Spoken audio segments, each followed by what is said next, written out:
Barr Lassiter was a young man. He lived with his parents and an elder sister near Carthage, in the state of Tennessee. The Lassiters were simple farmers. Their farm was small and the family was poor. They did not have enough money to own a slave. But although they were poor, the Lassiters were never hungry. They grew enough food for themselves. When the Civil War began, Barr was 22 years old. The war divided many families. Children disagreed with their parents and grandparents. Nieces and nephews disagreed with their uncles and aunts. Sisters, brothers, and cousins disagreed with each other. Most people in the northern states believed that slavery was wrong. Many Southerners had owned slaves for many years. They did not want the government in the North to tell them what to do. Barr Lassiter supported the Unionists. The rest of his family supported the Confederates. Barr could not live in the house, and he did not want to fight for the Confederate Army. He wanted to join the Union Army. English story with Sara. When he left the farm, Barr's family did not try to stop him, and they did not say goodbye. Barr joined the Union Army and became a cavalryman. The two armies fought in the northern states and then the southern states. Barr did not return to Carthage for 2 years. That part of Tennessee had first been controlled by the Union Army. Then it was controlled by the Confederate Army. Now the Unionists were in control again. Many farms and plantations in the South were destroyed. A terrible battle had been fought near Carthage. Many men from both armies had been killed. Barr spoke to his commanding officer. "Sir, my home is near here," he said. "I want to see my family. May I visit them?" "You can have 2 days leave," the officer replied. Barr Lassiter walked across the field near Carthage toward his home.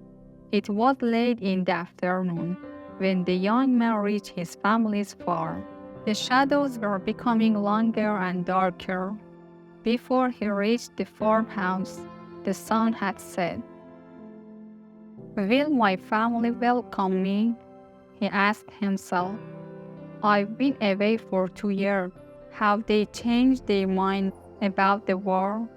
War changes many things. I've seen and done many terrible things. I'm only 24, but I feel like an old man." The moon was now shining in the dark sky. Barr walked up to his home. No light shone from the windows, and the door was wide open. Suddenly, a man came out of the house. "Father!" the young man called out. "Father!" The man looked at his son, but said nothing. He turned around and went back into the house. Barr was very disappointed. He was not welcome in his own home, but he entered the house and went into the kitchen.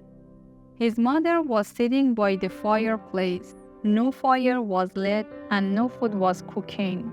The fireplace was filled with cold, black ash. "Mother!" the young man called out.